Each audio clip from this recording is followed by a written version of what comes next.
10th regular meeting of the Medford City Council, March 8th, 2022 is called to order. Mr. Clerk, please call the roll. Vice President Bears. Present. Councilor Caraviello. Present.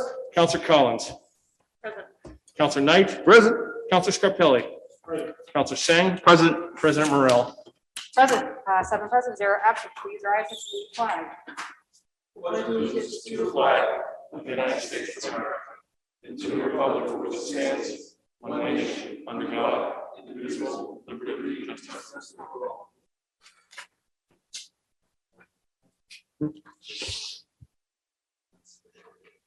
Motions, orders, and resolutions.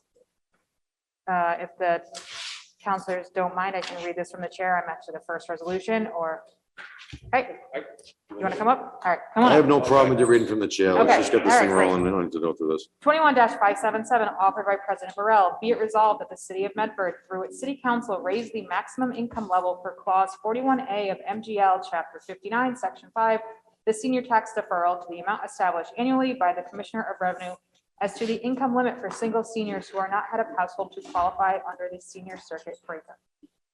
As I mentioned last week, this is something we met in committee of the whole about. Just the council has the power to set the income maximum for seniors eligible for this program. It's currently at $50,000. The council has raised this a few times in recent years, and we met in committee of the whole to discuss the idea of tying it to the senior circuit breaker amount, which is an amount set by the Commissioner of Revenue, goes up a small amount each year to stay with inflation and other metrics. So that number is just over 61,000 right now. So this would tie that to, this would tie our maximum to that number in perpetuity unless we were to revisit it as a council to adjust that amount. So that is the resolution. If any councilors have any comments they would like to add. Madam President, Councilor Knight. this is a measure that we've vetted properly. We've gone through a number of meetings on, and it's something that I support wholeheartedly. What this does is it allows senior citizens the options to defer their taxes if in fact they find themselves in a financial situation and they meet the income hardship guidelines. I think this is a policy that would make sense for those in our community, especially based upon the housing shortages that we're seeing, the economic circumstances that we're seeing right now, that and the fact that we have a large population of senior citizens living in this community. I think this only makes sense to provide them with this type of relief, and I support it wholeheartedly and move for approval. Second. Thank you, Councilor Knight. Any further comments or discussion? On the motion of Councilor Knight, seconded by Vice President Bears, Mr. Clerk, please, actually, no. Wait, no, we do need to call the roll because of this is a. Local option. All right. Please call the roll when you're ready.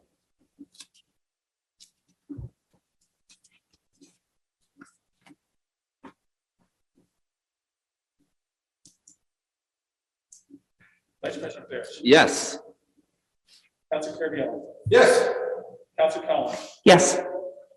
Councilor Knight. Yes. Councilor Scarpelli. Yes.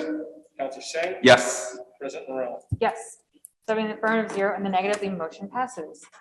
22-088, offered by Councilor Knight. Be it so resolved that the Medford City Council congratulate James and Maureen Heath on the momentous occasion of their 30th wedding anniversary. Councilor Knight. Madam President, thank you very much. This was on the agenda last week, and I requested it to be tabled for the opportunity for my council colleagues to also speak on it because they know James and Maureen very well, as do I. And if anybody played Medford Pop Warner in the late 80s and early 1990s, they'd know Jimmy Heath as the man with the best mullet in Medford.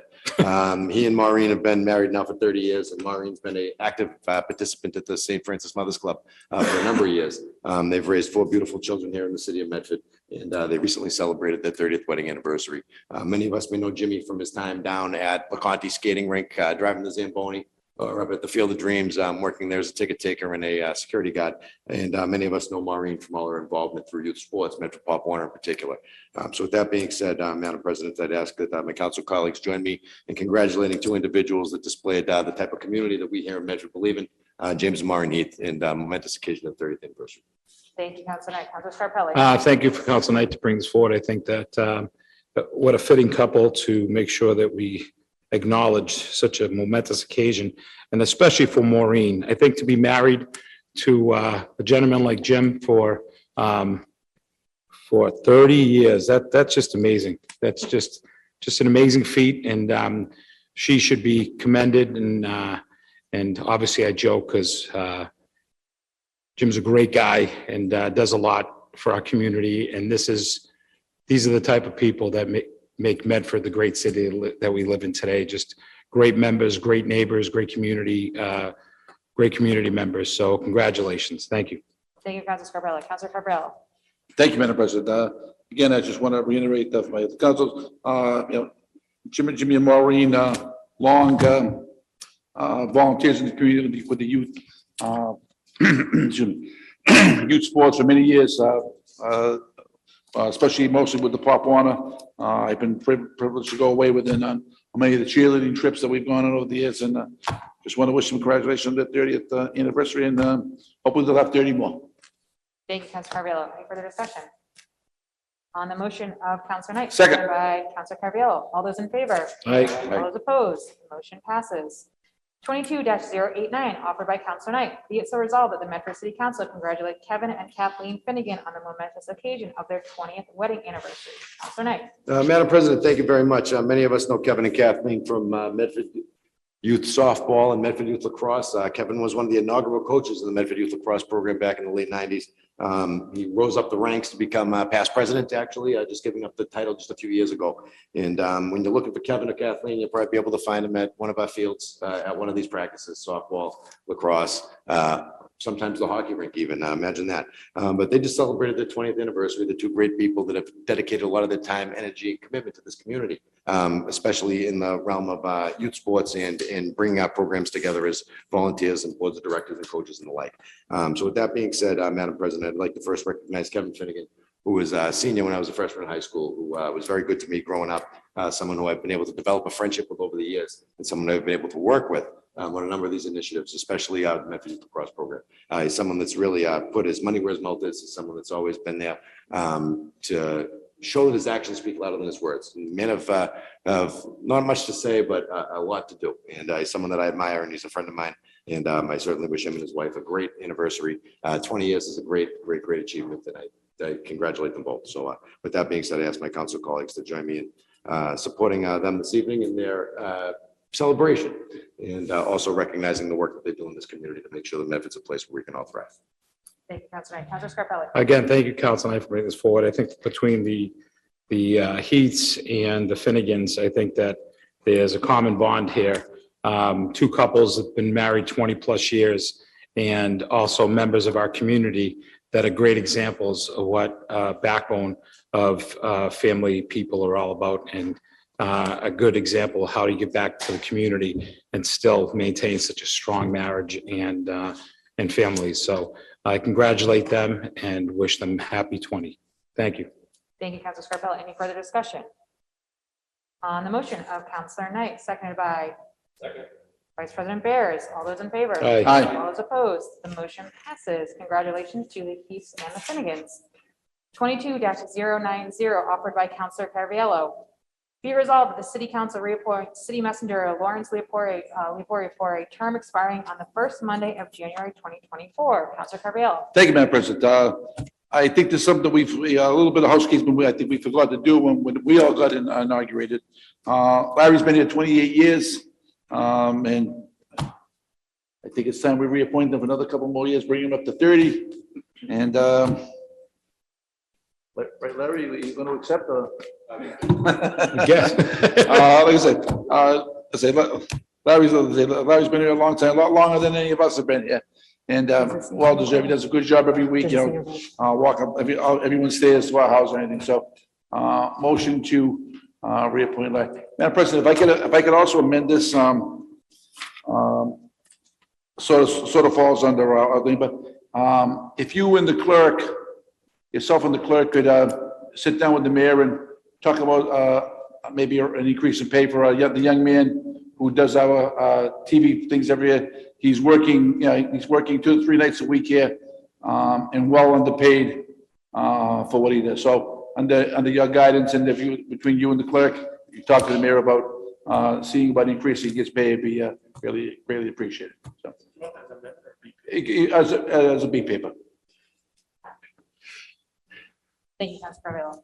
Councilor Scarpelli. Thank you. Again, thank you, Councilor Carviallo. This is something that shouldn't have gone unnoticed, but when you have someone like Larry, he's been the common denominator for politics in this hallowed hall. And we appreciate everything he does. I know he had a long streak going before that ice storm last few Fridays ago. I was pretty disappointed that he didn't make the trek out in 2 inches of ice and had to deliver on Saturday. If I could just ask if he could maybe bring a treat from now on, so Gabby doesn't rip the couch apart when he drops off our papers. But again, I second the motion. Thank you, Larry, and move approval. Thank you, Council Scarpelli, would that be something that he could put in his expense report? That, you know what? Forget it. I'm sorry, Larry. Can't afford that. Any further discussion? Counselor Singh? I just, as a new counselor, I wanted to talk about how much Larry means to me. I mean, Larry's been super helpful with my deliveries, especially given my kind of wacky schedule. He's been able to work around that, and I'm very, very thankful for that. And I'm also super thankful that he's been such a welcoming person in the city council chambers since the first day that I got to my seat. So I'm very excited about this motion. Thank you, Counselor Singh. Any further discussion? Counselor Knight? No, Madam President, thank you very much. Larry, congratulations and thank you for all you do. When you sit down and you think about 28 years of service, and then you look behind this rail and you look at this body, combined, we have 31 years. Behind this rail, combined, 31 years of service. Larry has 28 by himself. The institutional knowledge that this man possesses is amazing. He's seen it all. He's been at every single city council meeting for 28 years. I would have found you not guilty, Larry. I would have gave you parole a long time ago, literally. But the institutional knowledge that you possess and the friendship that you've shown me over the years has been something that's tremendous. Larry's a man of few words, but if you ask him a question, he'll certainly give you an answer. And he's been here and seen it all. He's a great resource to all of us, and he's someone that we need, especially when you see the transition through City Hall and the department heads and the like. We need someone that has that institutional knowledge that can guide us in the right direction, point us in the right way. And Larry's that person. The city messenger's job is to deliver the papers and to make sure that we're informed with provided with the materials that are necessary for us to prepare for the meeting. But Larry does much more than that. And his title messenger does not necessarily reflect all that he does for this body. So Larry, thank you very much. I support this wholeheartedly. You've been a great friend for a long time, and I wouldn't want anybody else sitting in that chair but you. Thank you, Counselor Knight. Vice President Bears? Thank you, Madam President. And my comments very similar to Councilor Knight's, which are just that if you have a question about what's happened in this city and you want to compare something that's happening now to something that's happened basically the entire time we've had this charter, Larry's the person to talk to. And I'm grateful to have a lot of great conversations after our meetings with Larry. So I'm very supportive of this motion. Thank you, Vice President Bears. Any further discussion? And if I just go through the chair, I want to thank you, Larry, and I appreciate you, the consistency and wanting to keep doing this job. I thank you for letting me boot you out of your chair for a few months during when the configuration was a little different here in the earlier days of COVID. And it's always a delight when we cross paths when you're delivering the papers. And, my dog is also losing her mind. So on the motion of Councilor Carviallo, seconded by Councilor Scarpelli. Actually, no, we have a B paper first. We can take the B paper first. So we're going to take the B paper first. Do you have the language for that B paper? Yeah, it's for, you need to sit down with the mayor to get, see about a salary increase for. Okay. So for the B paper from Councilor Carviallo, for President of the Council and the clerk to sit down with the mayor to see about a potential salary increase for Shane, who helps to manage our video digital presence each meeting. If you could please, seconded by Vice President Bears. All those in favor? All those opposed? B paper passes. That was just the B paper. You gotta go to the main paper first. On the main paper offered by Councilor Carviallo, seconded by Councilor Scarpelli, I've lost everyone seconded. Mr. Clerk, please call the roll when you're ready. Vice President Bears. Yes. Council Carviallo. Yes. Council Collins. Yes. Council Knight. Yes. Council Scarpelli. Yes. Council Singh. Yes. President Morrell. Yes, 7 in the affirmative, 0 in the negative, the motion passes. Congratulations, Larry. Okay. Come on up first. be sworn in.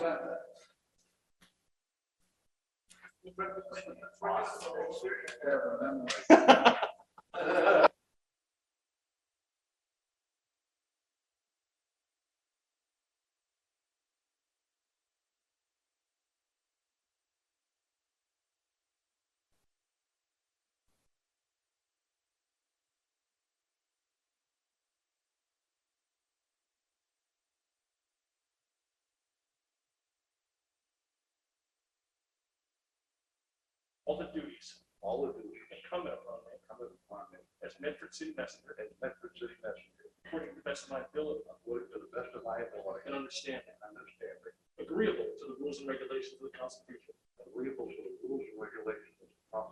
the laws of this Commonwealth, and the ordinances of the city of Medford.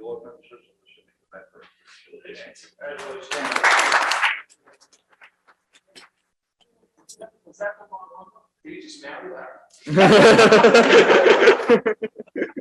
Larry, what called this picture? I'm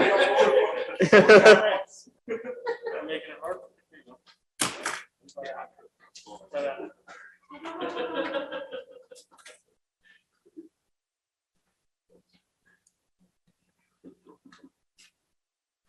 Thank you, everybody. Thank you, Larry.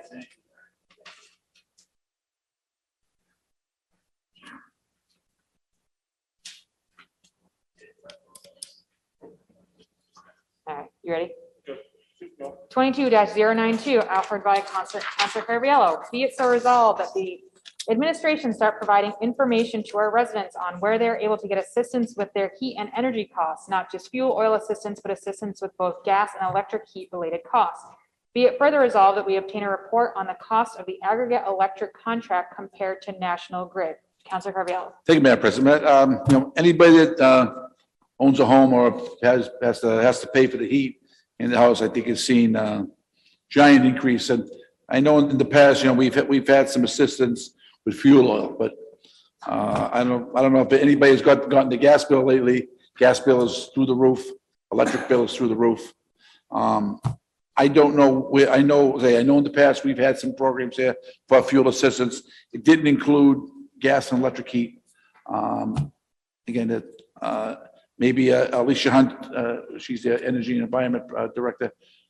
Maybe she can provide us with a report if there are any funds available for the residents. I don't know if that's covered under, maybe some of that's covered under the APA agreement, but like I say, anybody that owns a house or apartment that pays rent and pays a giant increase no matter what you heat your house with. So any help to the residents can get be greatly appreciated.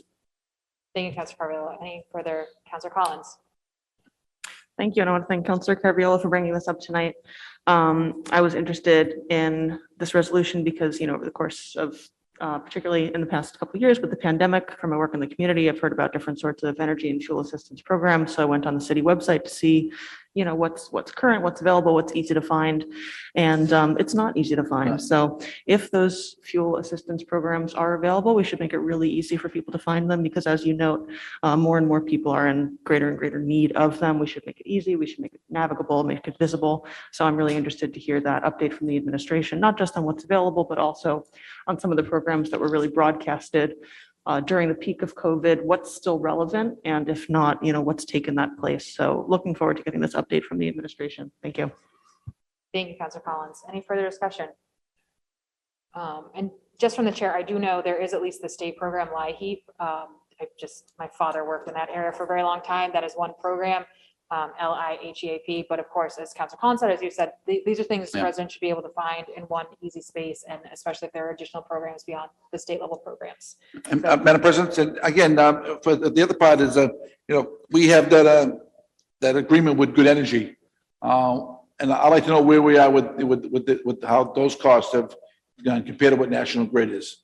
Because I know there are people that, have been getting calls from other companies that are cheaper than what we're paying. So I'd like to know where we stand with that. Absolutely. Any further discussion? On the motion of Councilor Carviallo, seconded by Councilor Knight. All those in favor? All those opposed? The motion passes. 22-093, offered by Councilor Carviallo. Be it resolved that the Medford City Council send its deepest and sincere condolences to the family of Sylvia Bolden on her passing at 99 years old.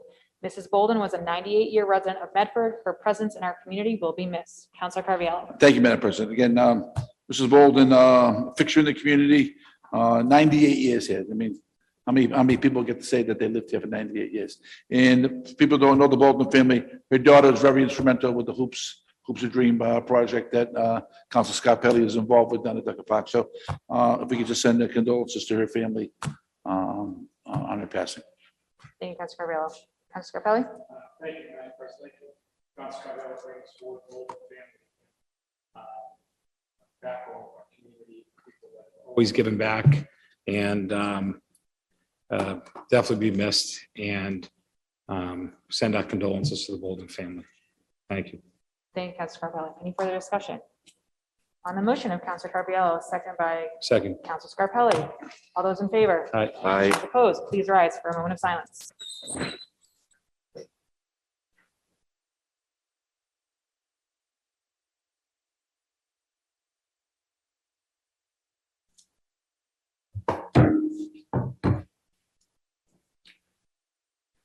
Petitions, presentations, and similar papers, 22-096, petition for a common victual license by James Pham, 27 Westgate Drive, Brockton, Mass. 02301 for Pho Town 7 or 110 Mystic Valley Parkway, Medford, Mass.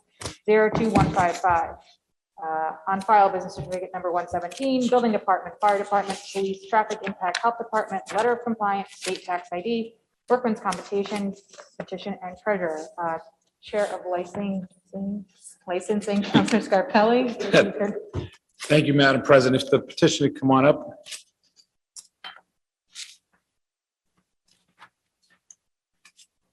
Welcome. Thank you for being here. It looks like, Madam President, all of Mr. Pham's paperwork is in order. And the hours of operation, Mr. Pham, do you Yeah, from 10:30 to 10 every day, 10:30, 10 Monday through Sunday? Monday to Sunday, yes. All right. They do delivery as well, is it? We don't do in-house. Okay, good. All right. How many employees are we working there? Right now it's 4. 4? Okay. I see everything in order. I know my fellow councils might have a few questions, but I move approval. Any further discussion? On the motion of Councilor Scarpelli, seconded by Vice President Bears to approve the paper. All those in favor? Aye. All those opposed? Good luck. Motion Thank you. passes. Congratulations. Good luck. See you in a few days. 22-097, petition for common victual license by Gopa Kumar Menon, 89 Spring Street, Apartment 5, Watertown, Mass. 02472 for Crumble Cookies, 23 Revere Beach Parkway, Medford, Mass. 02155. On file, business certificate 210, Building Department, Fire Department, Police, Traffic Impact, Health Department, Letter of Compliance, State Tax ID, Workman's Compensation, Petition, and Treasurer. Councilor Scarpelli. Thank you, Madam President. Reviewed all the paperwork. I know that we have, it looks like everything is in order. Mr. Menon, is it? Yes, correct. Good I evening. know we talked a little bit before the meeting. Yes, He, unfortunately, the only sad part about this is it's crumbled cookies. So, but again, we see everything in order. What are the hours of operations? so 8 a.m. to 10 p.m. Monday through Thursday Okay. until midnight Friday, Saturday, off on Sundays. Okay, I know that it's a very popular place and it'll be Yeah. an added addition to our community. So if my colleagues don't have any questions, I move approval. Thank you, Councilor Riley. Councilor Knight. Did you say till 12 p.m. Friday and Saturday? Yes, I do believe that will require an extended hours permit. Yeah. Okay, so So if we approve this permit this evening, you'd be able to operate from 7 a.m. to 11 p.m. Anything after 11 p.m. would require an extended hours permit. There needs to be approved by this council. So you need to fill out another separate application and appear before us again for us to deliberate Oh, that really? issue. I don't think it'll be an issue, speaking as one member of this body. Right. But if we were to approve this evening and then Friday night you're open till midnight, that'd be a problem. So we just want to make you aware of that. okay. So what would I have to do? all you have to do is see the clerk tomorrow. Okay. File for that. Okay. And then you come back in front of the body. Usually we approve it and maybe a 30-day review, 90-day review. And if there are no issues, we continue. I don't see it being a problem. Okay, Okay, but, okay. all right. So I move approval Any to further 10 discussion? o'clock. Okay. 11 o'clock, excuse me, 11 o'clock. Any further discussion? On the motion of Counselor Scarpelli to approve the petition with the hours being till 11 PM, seconded by Counselor Knight. All those in favor? Aye. All those opposed? Motion passes. Congratulations. Thank you. Yeah. Can't do, don't, he didn't mean that. No, I know, you can't do that.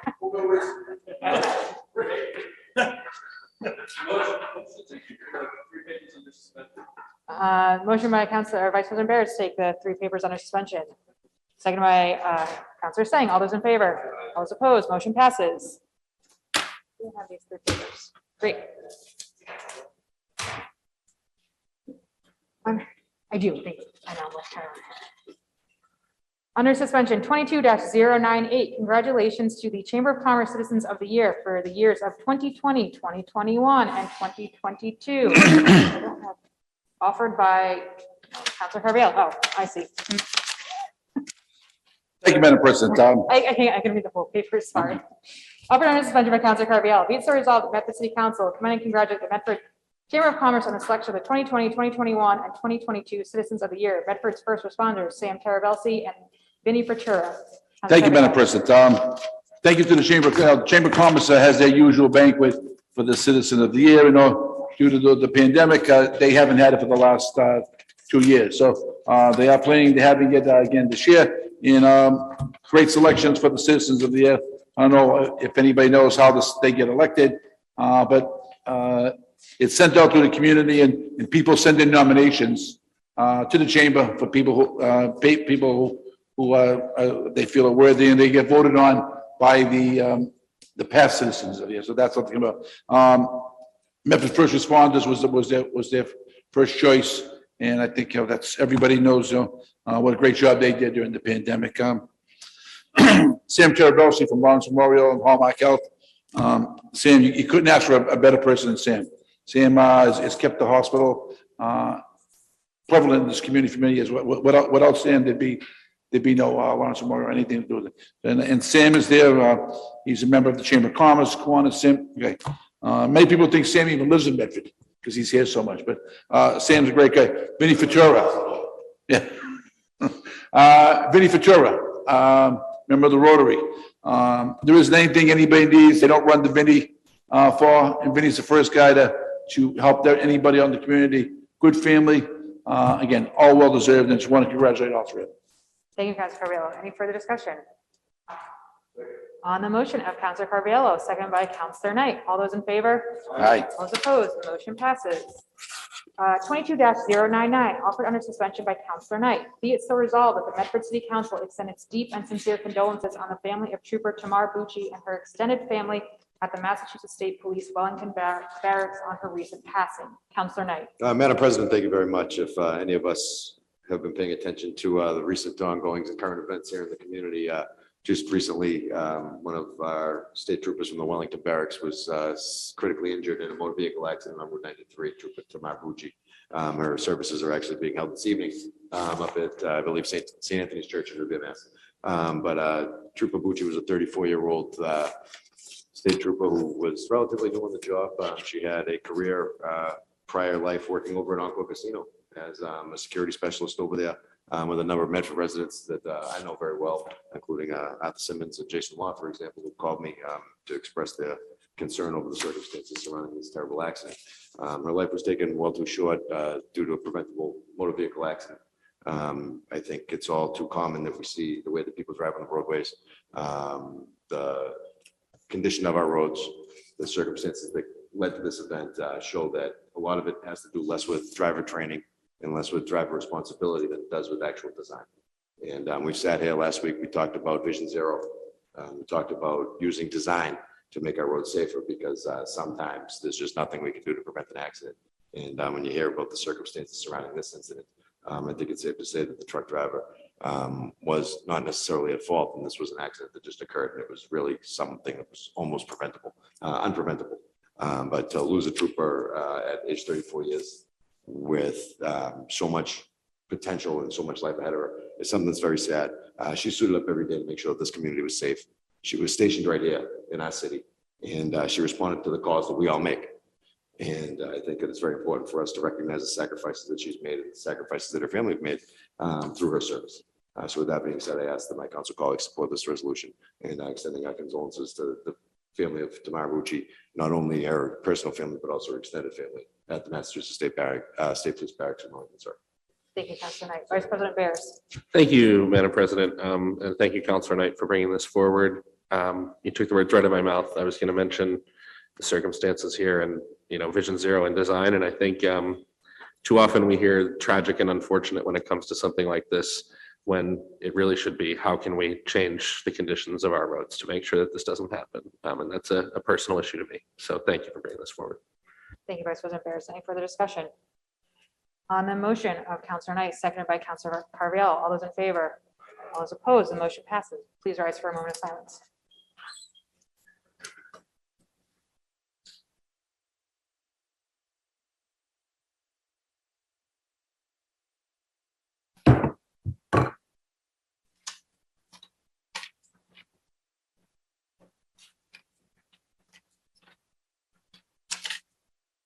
Twenty-two 100 offered under suspension by Councilor Knight. Be it so resolved that the Medford City Council extend its deep and sincere condolences to the family of William Boyd on his recent passing. Councilor Knight. Madam President, thank you very much. And I do believe Councilor Scarpelli is a co-sponsor of this resolution.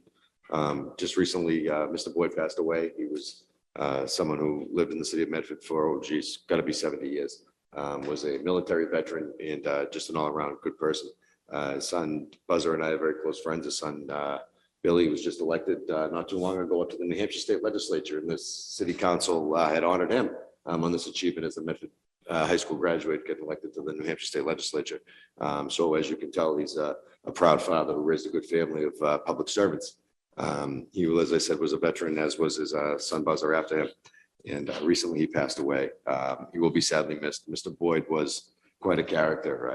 I fondly remember a conversation that I had with him when the tree in front of his house was removed, and he called and wanted the tree replaced. So I reached out to forestry department and I asked that they replace a tree in front of the Boyd's house, and they went down and they replaced the tree. And Mr. Boyd called me and he said, "What the hell is this?" And if you saw what this was, it was Charlie Brown's Christmas tree. It was the funniest looking little tree I'd ever see. It was maybe 8 inches tall and didn't have a leaf on it.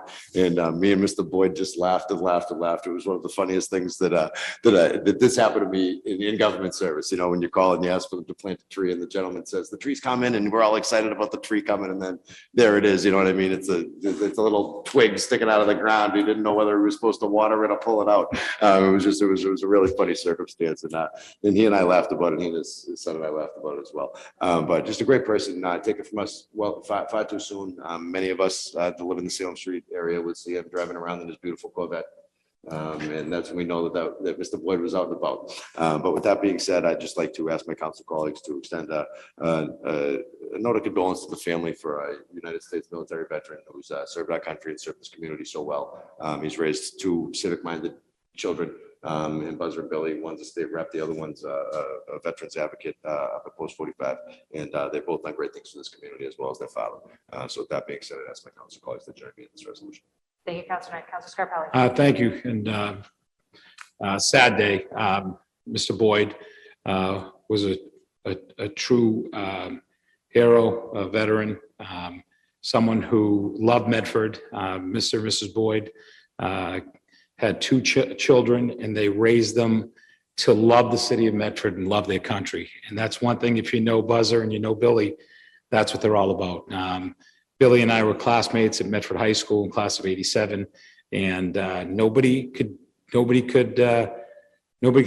he couldn't bring his trumpet to any event and play the fight song. So, and that's something that Mr. Boyd instilled in his children, and he'll be sadly missed. I know that he's gone through a tough time the last couple of years, but he was definitely a fighter, and appreciate everything he's done for our community and our country. And we send our condolences to the Boyd brothers and wish them well in this difficult time. So thank you. Thank you, Councilor Scarpelli. Any further discussion on the motion of Councilor Knight and Councilor Scarpelli? All those in favor? All those opposed? Motion passes. Please rise for a moment of silence.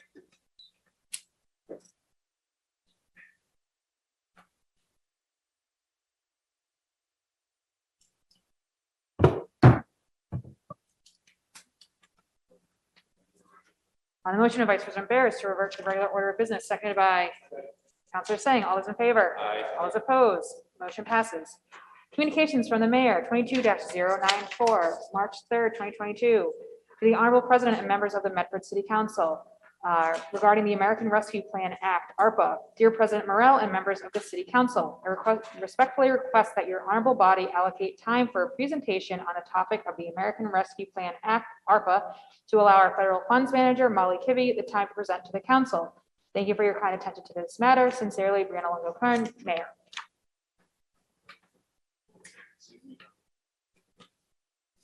I believe it's just it's a presentation, correct? Yes, it's a presentation, is getting nods from the chief of staff and federal funds manager. Molly, if you'd like to come to the podium.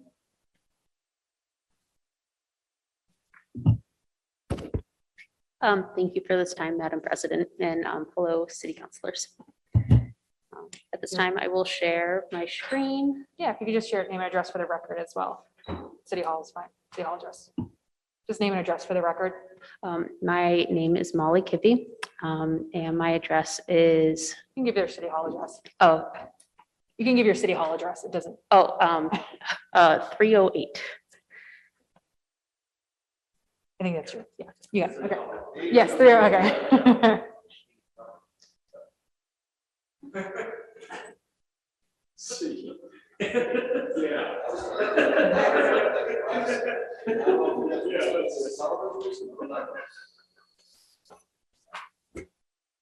Classic tonight. So today I will be presenting on Medford's American Rescue Plan Act today, also known as ARPA. I am here to answer any questions at the end of this presentation. Firstly, I will be defining what ARPA is, the spirit behind it, eligibility and ineligible uses, and framing project narratives. I will then share the community engagement plan for the next year, which is a defining piece of the strategic spending plan. ARPA is a COVID relief bill, a bill to help remedy the harm from the last 2 years. The spirit of ARPA is to help fight the pandemic and support municipalities, individuals, families, and businesses struggling with the pandemic, with the public health and negative economic impacts, maintain vital public services among decline in revenue, and build a strong, resilient, and equitable recovery by making investments that support long-term growth and opportunity. The federal government released $1.9 trillion in funds to stimulate the economy back in March of 2021. These funds are making their way to individuals, families, municipalities, and businesses in a number of avenues. For example, Medford has been earmarked to receive $1.2 million for state ARPA funded projects in addition to direct federal funding. Today, we'll be focusing on coronavirus local fiscal recovery dollars, or $48 million. ARPA was signed into law in March of 2021. The first set of guidance was released in May 2021. The final rule was issued this past January in 2022. Just last week, the Department of the Treasury released updates on compliance and program guidance. The final rule is 500 pages. Cities and administrators are tasked with building programs as changing guidance emerges and additional allocations received. Medford is taking careful and thorough approach when creating plans for funds as to avoid duplication of efforts and funding sources. For example, the state of Massachusetts still has $2 billion in state relief funds to allocate to cities and towns this year. 2026 is the spending deadline. This creates a fiscal cliff for any social programs, staffing, projects funded by ARPA. The deadline also means that when budgeting, projecting out to 2026 is important. We are mindful that these funds have an expiration date. There are 4 very broad categories in ARPA, responding to the public health emergency being the largest. This is a non-exhaustive list of prohibited uses. Funds cannot be used to offset a tax cut, pensions, loans, settlements, cash reserves, or stabilization funds. This section will go over a non-exhausted list of eligible uses broken out in the 4 sections of the final rule. This first section shows outlined programs as described by the Treasury to remedy the harm caused to impacted populations. This includes public health, support staff, direct aid to the business community, impacted business community, and direct aid to individuals. This second section shows outlined programs as described by the Department of Treasury to remedy disproportionately impacted populations. This includes educational disparities like learning loss, investments in neighborhoods, community health, and long-term financial security programs.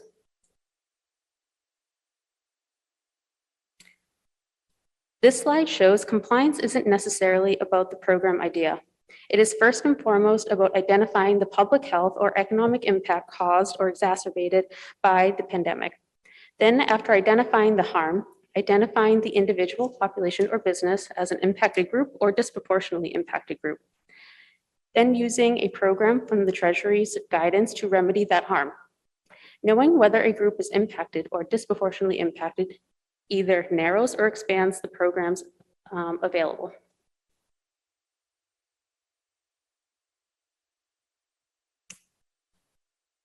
This second section is revenue replacement. Revenue replacement is based on a formula provided by the Treasury to estimate how much the tax base shrunk during the public health crisis. These funds can be used for anything categorized as a government service, like administration, education, and public safety.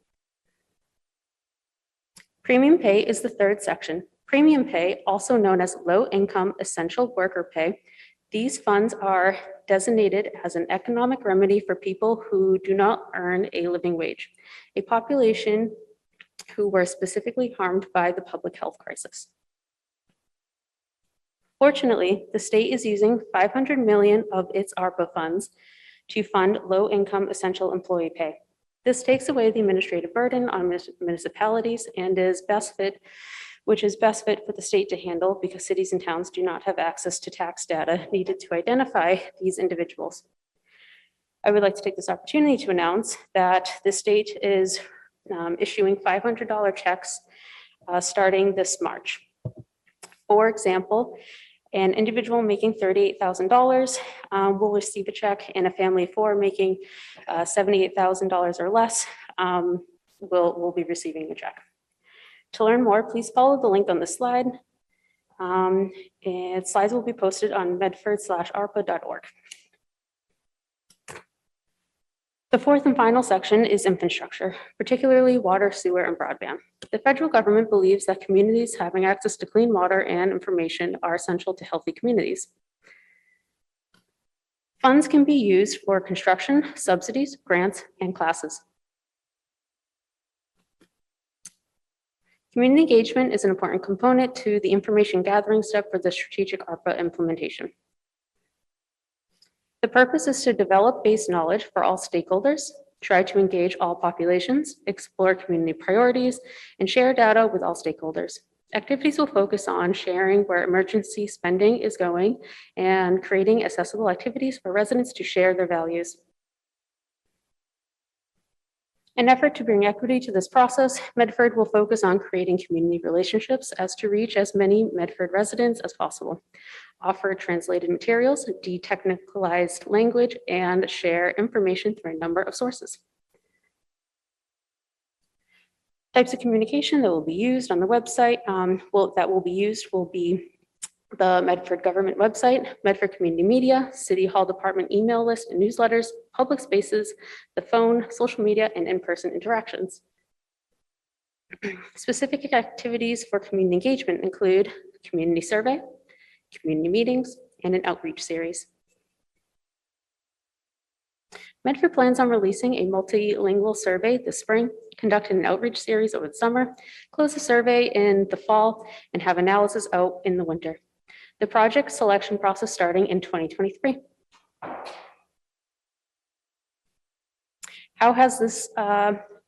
What has been spent and how will funding be allocated?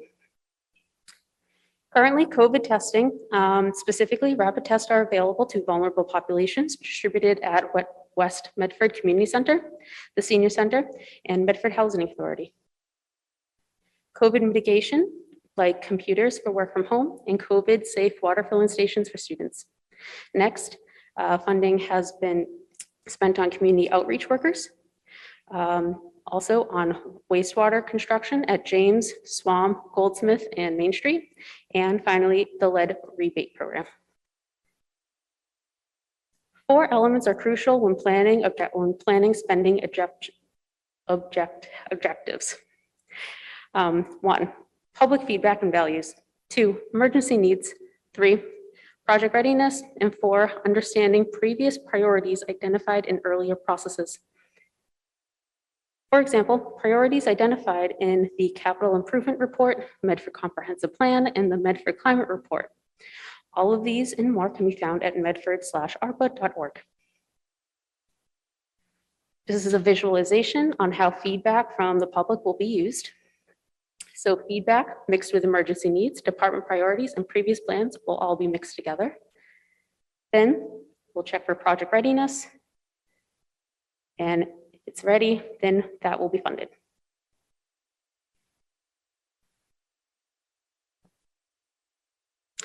Finally, updates and ways to get involved can be found at medford/arpa.org.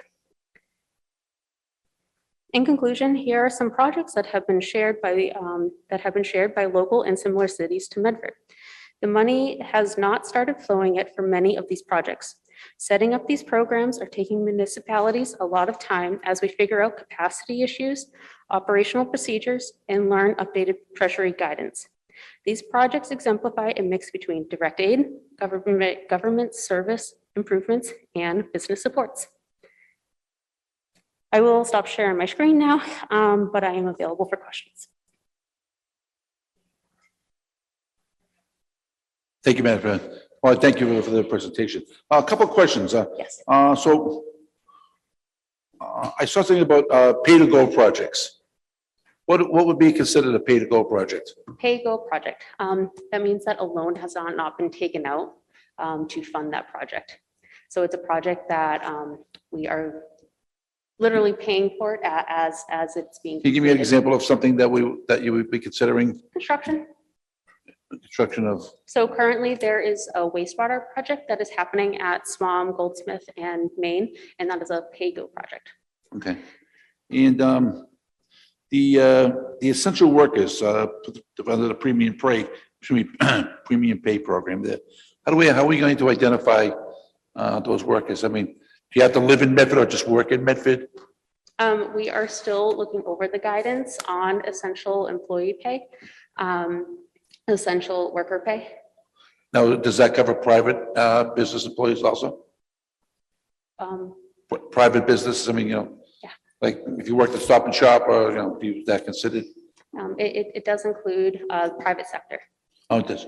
And say, do those people that work in the private sector have to live in Medford to get that funding?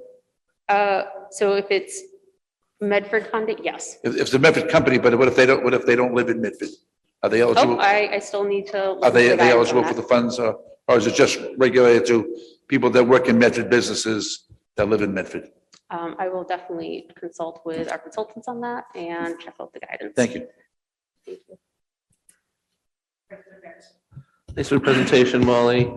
I just wanted to see, and I don't know if this is similar to the presentation you might be giving tomorrow, but we spent 8.6 million of the ARPA money on revenue recovery in fiscal '22. And I was just wondering if, I just didn't see it in the list of things that we had spent money on. And so is that a non-exhaustive list of things that money had been spent on, or is it just that that one piece, that revenue recovery piece, wasn't included in the list?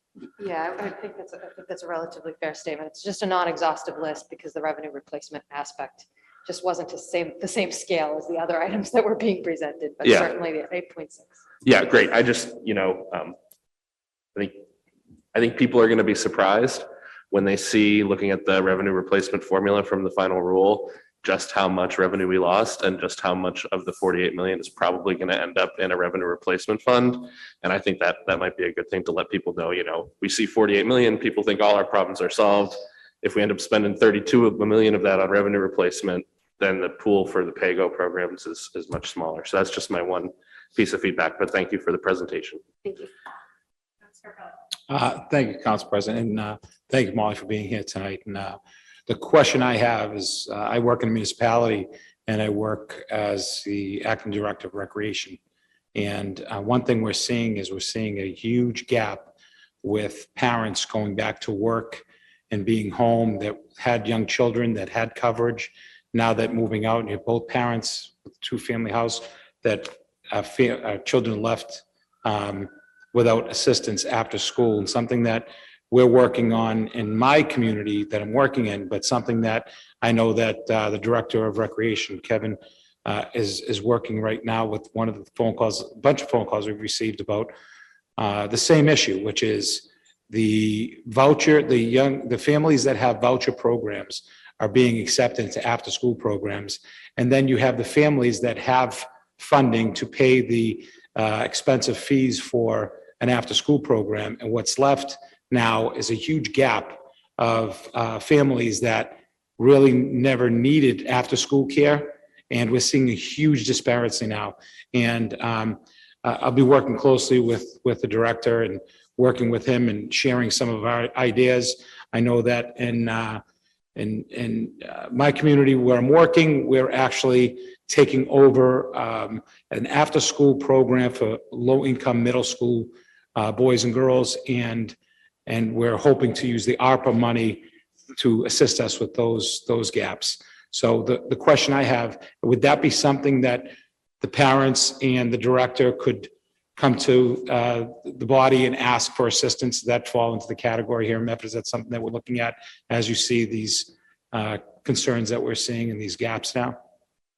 It seems like that is, like you identified, a harm that was caused by the pandemic. So I Right. would say definitely that Okay. is something to bring. Okay, that's forward. great. So that's great to hear. So it's going to be this, I appreciate the presentation because you really shared a lot here, and it's something that I think as we move on to the community, it's something they can use and different department heads can use to assist to fill in those gaps. And I know I'll be bothering the chief of staff in the mayor's office and asking to assist in any way I can to help with that gap. So I appreciate all your hard work. And I think I know that Council Viers brought up a very, very good point where it's the hidden, everybody thinks that we're getting every penny is going to go to everything we need is going to fix everything. But we should really understand where that money's coming from, where it's already earmarked. So, but thank you again for all your hard work. This is great.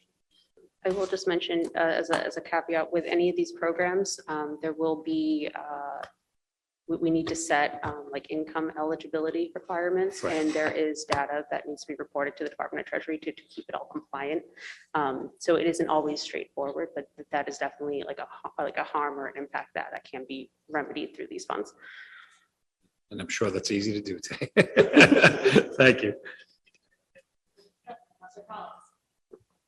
Thank you, and thank you, Molly, for that very thorough presentation. I'm excited to hear that the slides will be available online because there's a lot to plumb through, and I'm sure I'll be revisiting it to get caught up on all the nuts and bolts. You answered a lot of the questions that I had in terms of what specific programs are and aren't eligible. One of the things that's on my mind, which I'm sure is one of the many things that isn't yet set in stone, is kind of a more specific timeline for the community engagement piece. Some of the questions that I've been hearing from residents are, it's so great that this is going to be a participatory process, but what is it going to look like and how will I know that my feedback is being, really incorporated, not just received and then put in a filing cabinet somewhere. So I'm sure the timeline for making those decisions is still being finessed, but do you have any sort of preliminary thoughts about, if there's lots of ideas that are compelling and meet the requirements and perhaps are mentioned in a previous program like the Social Justice Roadmap or the Medford Comprehensive Plan, what the decision process will be like for prioritizing among many good ideas? And if that's not a today question, that's also fine. The timeline for community input will be the spring Then there'll be a community outreach series in the summer. That data will then be collected, analyzed, and released in the winter. As we move through this year, the administration will be looking at what's needed emergency-wise, and those projects in that funding will be public facing and announced. I had quite similar questions to my colleagues. On that point, you mentioned that it would be released. Will it be posted on the city website, on the ARPA website, perhaps? Yes. Okay, awesome. Currently, we have, the slides will be up this week, and there is a community engagement timeline, and there's some background information on ARPA. Great. Well, you mentioned, the administration will go through and see, what's an emergency, what's not, what projects are ready to go. Would the administration perhaps be open to explaining a little bit when the time comes, like why certain projects are chosen? I think that it goes to kind of Councilor Collins's point, where like some residents might feel, this project seems ready to go. Why wasn't it chosen? Would the administration have the capacity to kind of explain to citizens on the website? That's definitely a fantastic question. I'm trying to think through how that might unfold and trying to think through scenarios. Obviously from a time standpoint, a Q&A might be able to be developed on circumstances that's more generic, but I'm not prepared to commit because frankly, I'm still learning about all the different avenues and aspects and types of requests that might come in. It would be easy to say, well, this item was not eligible and therefore it could not be funded. It would be relatively easy to develop a Q&A going through, depending upon the volume we receive, depending upon, the number of inquiries we receive. It may be difficult, maybe burdensome for an already strapped process. But I think it's really great input and something we should look at. I'm not prepared to answer the question because we're in uncharted territory, to be honest. I understand. And I guess my last point was, you talked a lot about, like community engagement and also a lot about looking at what other communities are doing. Have we kind of looked at what other communities are doing and what other communities in the past have done with regards to like participatory budgeting when it comes to engaging the community in the process? Perhaps, I know you had a list of probably the most specific list I've seen so far about community outreach that our city will do. But have you guys been looking at what other communities have been doing, at what other kind of communities in the past have been doing in processes like this? I'm just going to clarify, just make sure that I heard you. What you're wondering is if we have researched what other local communities have done to receive community feedback. Yes, focused on local communities, but also open to other communities going through similar processes. Yes, that is how the community survey was developed, how the outreach series was developed, and also this meeting and future community meetings. Thank you so much. I'm very excited to see your work. Very excited to see the fruits of your labor. And I have confidence in this process going forward. So thank you so much. Vice President Bears. Thank you, Madam President. 3 more things came up in my head. But not to just keep being a broken record on the revenue replacement piece, but is the thought that will be estimated out through December 2026? Like how much revenue we expect to replace in each fiscal year? Just because I think, again, the last thing we want to do is commit to fund a project, but then come back and say, either we can't fund that project because we need to use this for revenue replacement, or say we have a $500,000, $1 million deficit on the budget. I mean, because that 8.6 million was incredibly important to preventing teacher layoffs and staff layoffs and program cuts. So is the thought that you'd say, so for fiscal 23, we'll need this much, fiscal 24, we'll need this much, fiscal 25, we'll need this much. fiscal 26, and then subtract that out and say, so that's the chunk that we're going to need using this formula. And that leaves this chunk that we can use for other projects, or just what's the approach going to be? I think that's a great question, especially because it's one that's been on all of our minds. It's been one that we've been looking at. Talking about revenue replacement has been, a big part of the discussions we've been having. And I think it's all about looking at some of the trends that have occurred, and the trends that we were seeing at the early stages of the pandemic may be very different than the trends we're seeing today. And so analyzing them as they go and as we learn more information is a critical piece to this puzzle. We're presently in the initial stages of starting the budgetary process, which means we're also beginning the process to estimate revenue. We'll be better informed about that once we do the revenue estimations for fiscal 23. And then perhaps that process plus further guidance from the state and other guidance on trends that communities are seeing as far as revenue impacts will be better, in terms of helping us glean what the future holds for revenue replacement in the out years. Great. Yeah. And I just, I think we're all hopeful that it goes, 8.65210. But if it goes 8.6, 8.6, 8.6, 8.6 for 5 years, that's all the money, So that's just something that's on my mind. Second piece, and I know this is a presentation on ARPA, but you are the federal funds manager. Do you have any inkling of when infrastructure bill funding may be headed our way, or is that in the next 3 months or 6 months or 12 months? And obviously you've been hard at work on ARPA, so if it's just you haven't gotten there yet, I understand that.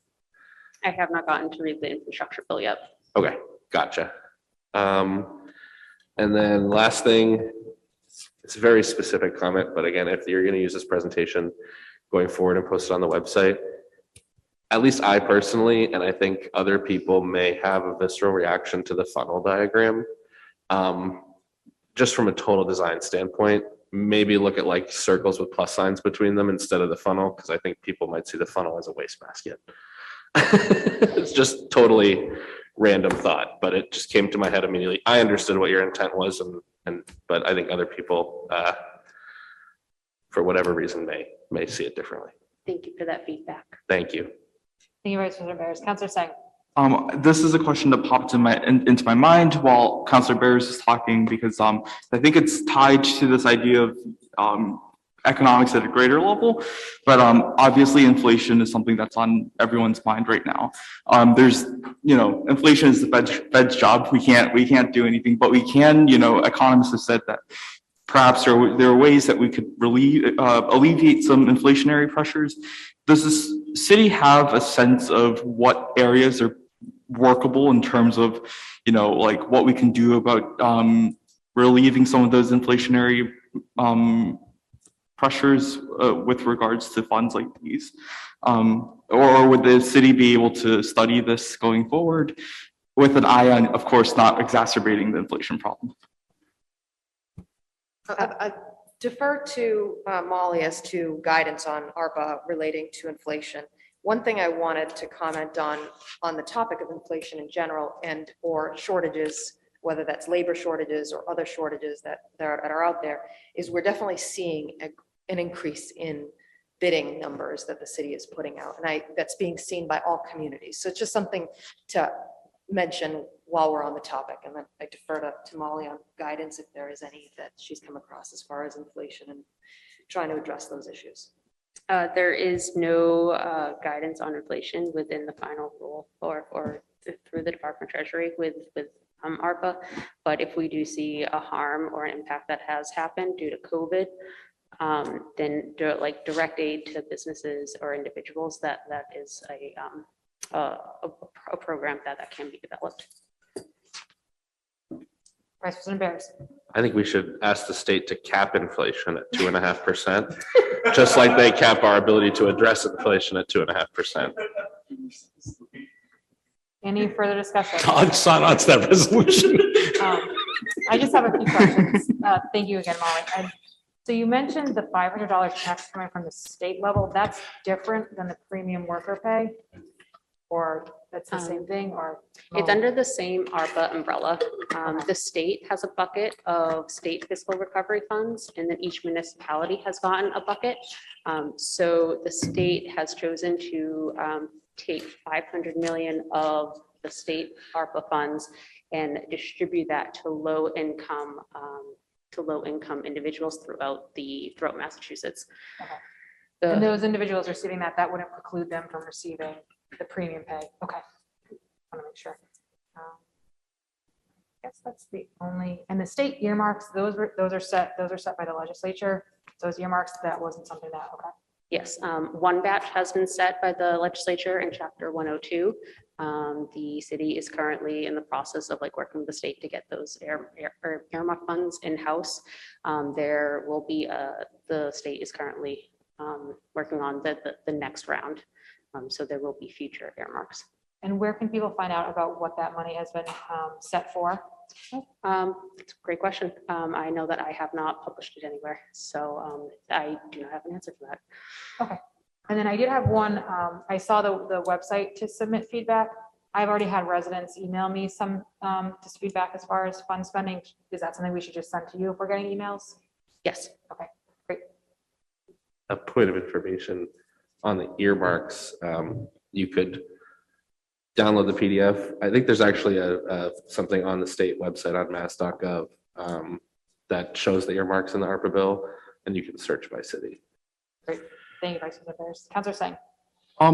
With regards to the earmarks, do we already, is it already allocated by project, or is it just the general kind of fund that we can dip into, or is it something that, how does it work exactly with the state earmarks?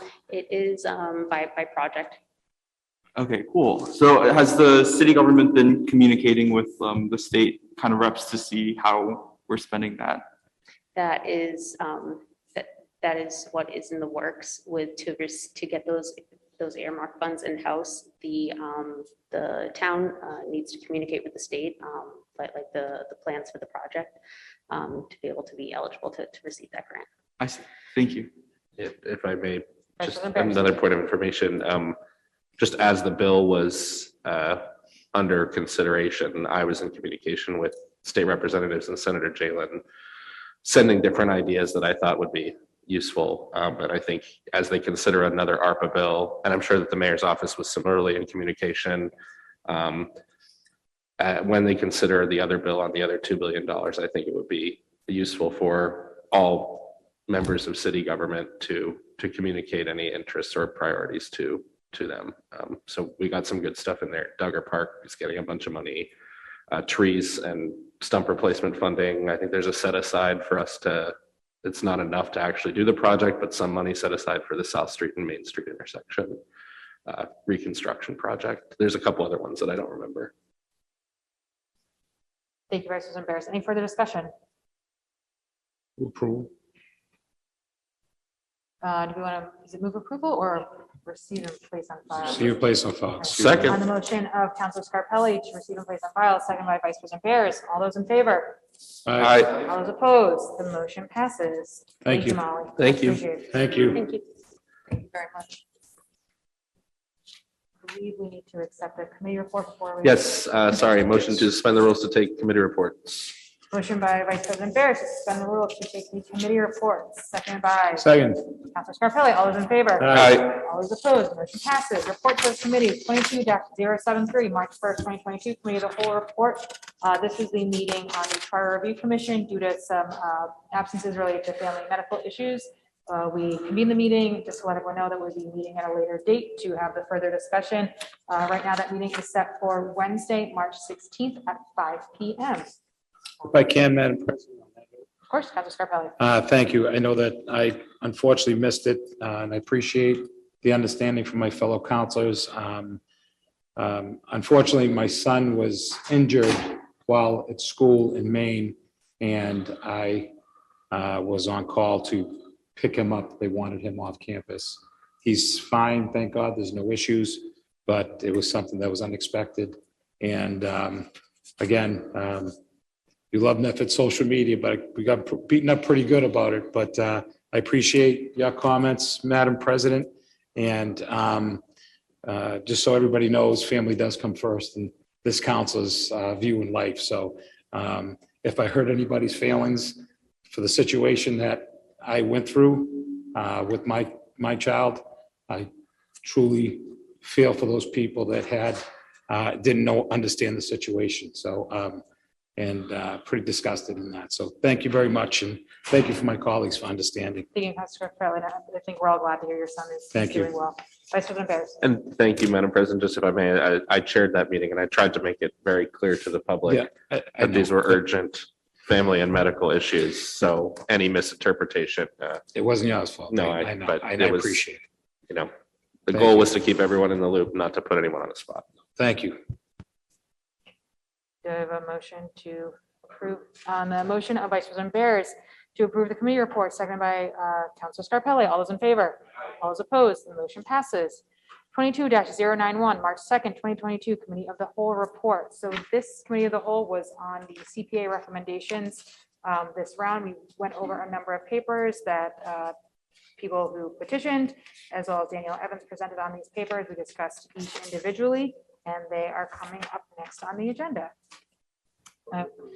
On the motion of Vice President Barris to approve the committee report, seconded by Councilor Scarpelli. All those in favor? All those opposed? Motion passes. On the motion of Vice President Barris to revert to a regular order of business, seconded by Councilor Scarpelli. All those in favor? All those opposed? Motion passes. 22-091, March 4th, 2022. President Nicole Morel and honorable members of the City Council from Mayor Brianna Longo-Kern. The Community Preservation Committee appropriation request. Dear President Morel and members of the Medford City Council, on behalf of the Community Preservation Committee, I respectfully request and recommend that your honorable body approve the following recommendations of the Community Preservation Committee. Requesting the appropriation of $24,000 from the CPA Open Space Reserve to the Medford Brooks Estate Land Trust for the Brooks Estate Landscape Restoration Project. Requesting the appropriation of $22,000 from the CPA Open Space Reserve to the Medford Brooks Estate Land Trust for the Brooks Estate Invasive Plant Removal Phase 2 project. Requesting the appropriation of $100,000 from the CPA General Reserve to the Medford Brooks Estate Land Trust for the Shepherd Brooks Manor East Elevation Restoration Project. Requesting the appropriation of $50,000, $47,000 from CPA Historic Reserve, and $3,000 from the CPA General Reserve to the Cemetery Board of Trustees for the WPA Garage Study. Requesting the appropriation of $400,000 from the CPA General Reserve to the Cemetery Board of Trustees / Department of Veterans Affairs for the Oak Grove Cemetery World War I Memorial Restoration Project. Requesting the appropriation of $17,000 from the CPA Open Space Reserve for the Mayor's Office / Parks Division for the Memorial Park Concession Stand / Equipment Storage Project. Requesting the appropriation of $20,000 from the CPA Open Space Reserve to the Community Garden Commission for the McNally Community Garden Expansion Project. Requesting the appropriation of $76,000 from the CPA Open Space Reserve to the Recreation Department for the Wrights Pond Aeration System Project. Requesting the appropriation of $238,000 from the CPA General Reserve to the Recreation Department for the Hormel Street Hockey Rink Rehabilitation Project. Requesting the appropriation of $187,400 from the CPA General Reserve to the Parks Division for the Hickey Park Basketball and Tennis Courts Reconstruction Project. Requesting the appropriation of $75,000, $32,000 from the CPA Open Space Reserve and $43,000 from the CPA General Reserve to the Department of Planning, Development, and Sustainability / Parks Division for the Cape and Park Splash Pad Restoration Project, and requesting the transfer of $1,000 from the Tree Planting in Parks Project CPA account to the Oak Grove Cemetery Tree Inventory Project CPA account. The project will be tracked in the Community Preservation Fund by category, housing, historic, open space, and general reserve. Thank you for your consideration. Respectfully submitted, Brianna Longo-Kern, Mayor. Councilor Collins. Thank you, President Morel, and thank you for reading out the entire list exhaustively. We had the pleasure of hearing about all of these projects at our Committee of the Whole last week. We approved them unanimously, find them all very meritorious. A lot of them really exciting projects that I think we're all excited to see unfold in the community. So if there's no comment or question at this point, or, barring any comments from members of the public who are here today, I would motion for approval. If I could just briefly from the chair, we did address each of these individually in the Committee of the Whole, and all were individually voted, recommended out favorably. Councilor Knight? Madam President, I do believe that these were all discussed in the committee of the whole, and they were all voted out, recommended favorably. We have a CPC that does a great job. We have a group of people that properly vet these applications. They go through a very open and deliberate process. They keep us informed every step of the way. These are projects that we've talked about in the past. These are projects that we've all openly supported in the past. I personally think that I have no problem this evening moving for approval on all items before us. Thank you, And I would offer Councilor. that in form of motion. Councilor Scarpelli. I would second that, but thank you, Madam President, again, for our committee on the CPC. I think that they do an amazing job. I know that when the judgment that comes through the community that's a little bit before the gun, they're always willing to listen and calm the community down about different petitions that are in front of them and give great examples why we move forward or why we don't. And I see that all these initiatives that we all voted favorably for are something that's really going to enhance our community in a great way. So I would second that motion from Council Knight. Thank you, Councilor Scarpelli. Any further discussion? On the motion of Councilor Knight to approve the appropriation for the recommended project, second by Councilor Scarpelli.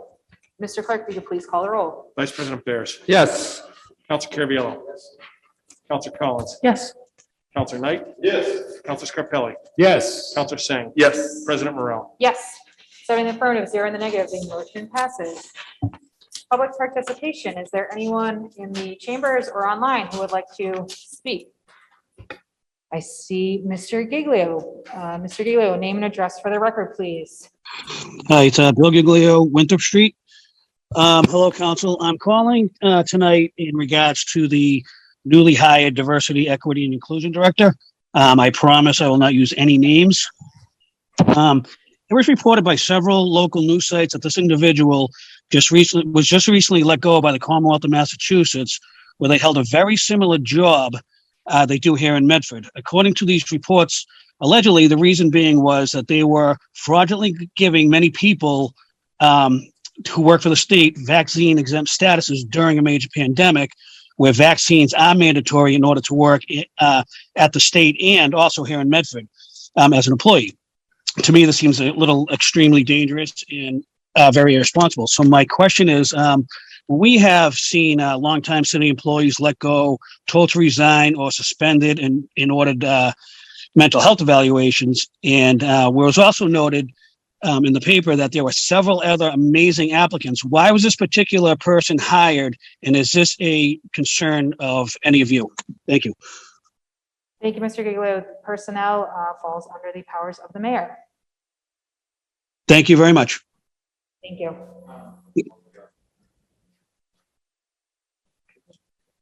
Councilor Scarpelli.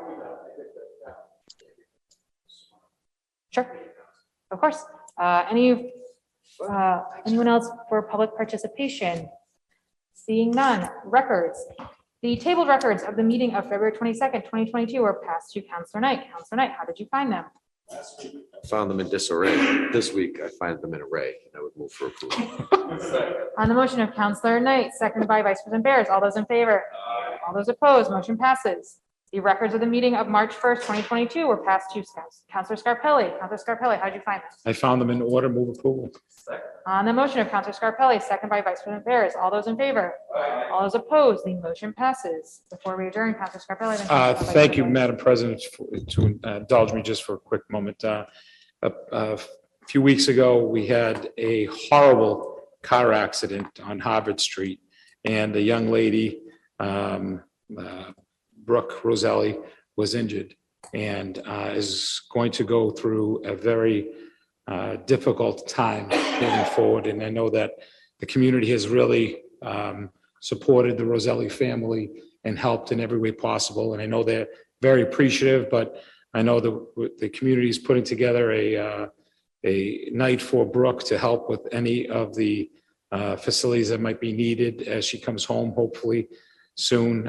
But on April 7th, they're doing an evening for Brooke from 5 to 10 at Premier on Broadway in the Somerville Medford line. So it'll be a nice event to support a young lady who did the right thing and took an Uber out on a Saturday night and and responsibly came home and unfortunately was struck and has gone through some serious medical issues. And again, kudos to Medford Police that they really went forward and hunted this culprit down enough that he came out of the woodwork and turned himself in. So, but Brooke is a fighter, and she's a survivor, and she's going to need our community's help. And this will be a great event for everybody to turn out and support her. So thank you for indulging my 2 minutes. I appreciate that.